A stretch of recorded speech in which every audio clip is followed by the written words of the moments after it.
कई बार मन में प्रश्न उठता है, यंगस्टर के मन में, युवाओं के मन में ये प्रश्न कई बार आता है, महाराज जी भगवान जब कुछ देते लेते नहीं तो उनके पास जाएं क्यों? और यदि हम उनसे कुछ मांगते हैं तो आप ही बोलते उनसे कुछ मांगो नहीं, मांगने पर देते नहीं, और मांगना है नहीं तो फिर हम जाएं क्यों? जहां हमें कुछ मिलता है, ग्राहक खड़ा है दुकान पर, उससे हमें उसको वस्तु देंगे, वो हमें चीज दे देगा तो हमारा कुछ काम चलेगा। ये तो कुछ देते नहीं, खुद छोड़ छोड़ के हमें क्या बनाएंगे? तो ये वाली बात, जिनको वितरागता की बात चाहिए तो वो तो वितरागता समझ जाते हैं, लेकिन रागी व्यक्ति को कुछ मिलता कि नहीं मिलता इसको समझ में तो आ जाए महाराज। हाँ कोई बात नहीं। और महाराज जी ये कहा जाता है तो जो विनय पाठ में कि तुमने ही हमें सब कुछ कर दिया, तुम बिन में व्याकुल भयो जैसे जल बिन मीन, क्या बोलते हैं आप लोग? हमें बहुत दिन हो गए विनय पाठ पढ़े। जन्म जरा मेरी हरो करो मोए स्वाधीन, है ना? हाँ, अंजन से किए कामिया, बहुत सारी बातें। मतलब आप कहते तो ये कि आप हमें ऐसा करते हो, ऐसा करते, ऐसा करते, और बाद में ये भी कहते तो ये कुछ नहीं करते, तो है क्या आखिरकार ये माजरा? कुछ करते हो तो वही सिद्ध कर दो, और नहीं करते तो हम वो अपने में खुश, हम अपने में खुश क्यों जाएं उनके पास? ना हम उन्हें परेशान करें, ना उनके कारण हम परेशान हो। अच्छा, कभी आप लोग जिम गए हो? जाना ही पड़ता है, प्लेयर बनने के पहले तो जिम पहले जाना पड़ता है। ये जिम वाला अच्छा मैटर है, कभी हो सकता है अगले संडे या कभी मौका मिला तो अपन बताएंगे।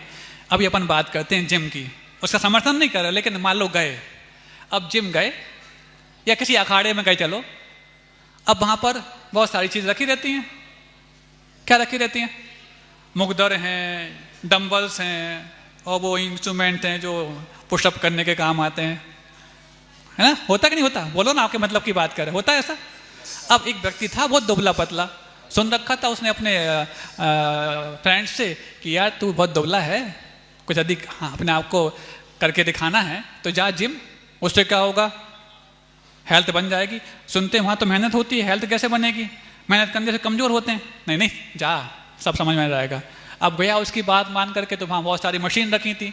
अब बहुत सारी मशीन रखी तो उसको देख के लगा कि कहीं ऐसा ना हो कि 24-26 बंदे जाएं और 2 बन के लौट जाएं, हाथ पैर और टूट जाएं। तो उसको एक साइड में रखा था मुकदर, सिंपल सा। बोले ये ठीक है, इसमें कोई ज़्यादा ताम झाम नहीं है। उसने उसको उठाया और घुमाना प्रारंभ किया। एक आध दिन उसके हाथों में दर्द हुआ, फिर लगातार करता रहा। 1 आध महीने में क्या देखता है कि उसकी अच्छी हेल्थ बनने लग गई, भूख खुलने लग गई, पसीना निकलने लग गया। अब क्या देखता है कि उसके अच्छे कर्स वगैरह, जो कुछ भी आप लोग के मतलब की बातें हैं जो ज़्यादा हमें नहीं समझना। अब वो आ गए। अब क्या देखता है, ये तो मुकदर बहुत चमत्कारी है।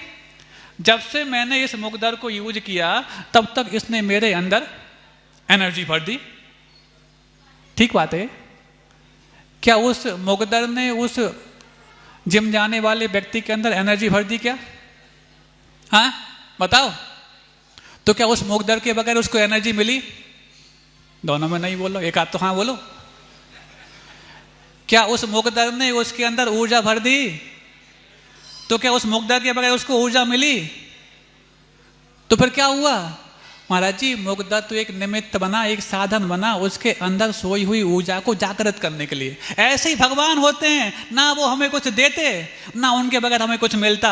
वो एक निमित्त बनते हैं हमारे उन कर्मों को जो हमारे लिए व्यवधान पैदा कर रहे हैं, कष्ट पैदा कर रहे हैं, उनको दूर करने के लिए हम स्वयं ही अपने पुण्य को जब जागृत करते हैं उनको निमित्त बना करके, तो फिर सारी लक्ष्मी, सारी सुविधाएं तो पुण्य का पीछा करती हैं, लेकिन पुण्य जो है उनका पीछा करता है, क्योंकि वो सबसे बड़े पुण्य और पाप से अतीत होकर के अपने आप को श्रेष्ठ बना चुके हैं।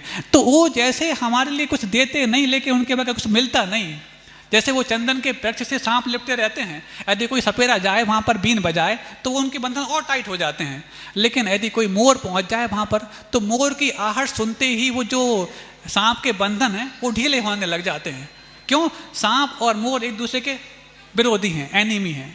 जहाँ एक रहेगा वहाँ दूसरे का नामो निशान भी नहीं रहेगा। तो जैसे ही हम उन कर्मों से अतीत जो भगवान हैं उनके समक्ष पहुँचते हैं, हम कर्मों से सहित थे, तो जैसे ही उनके समक्ष पहुँचते हैं तो हमारे कर्मों के बंधन जो ढीले पड़ते हैं, और जो कर्मों के टाइट होने से हमें जो दुख मिल रहा था, ढीले होते ही जो दुख कम होने लग जाता है, कुछ सुख अनुभव होता है। 105 जो बुखार था हल्का होकर 101 पे आ जाता है। तो 101 जब चढ़ रहा था तब बहुत दुखी कर रहा था, लेकिन जब उतरता है तो लगता है राहत है। कैसे हो भैया? सुख से आता है।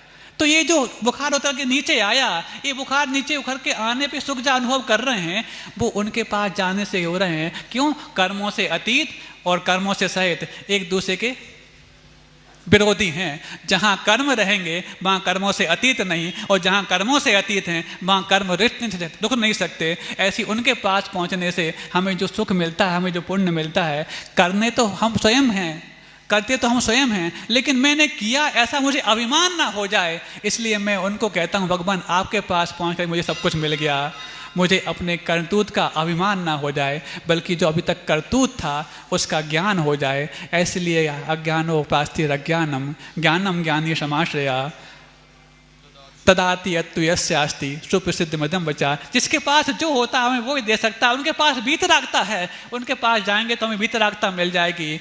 जब इस सामान राग भरा चित्र देखते हो तो क्या आपके अंदर राग पैदा नहीं होता? जब बाजार निकल जाते हो, पोस्टर्स मिलते हैं, कोई राग भरे यदि आपको चित्र देखने को मिल जाएं तो क्या आपको राग नहीं मिलता? राग नहीं आता? तो जिसके पास जो वही तो आपको देता है।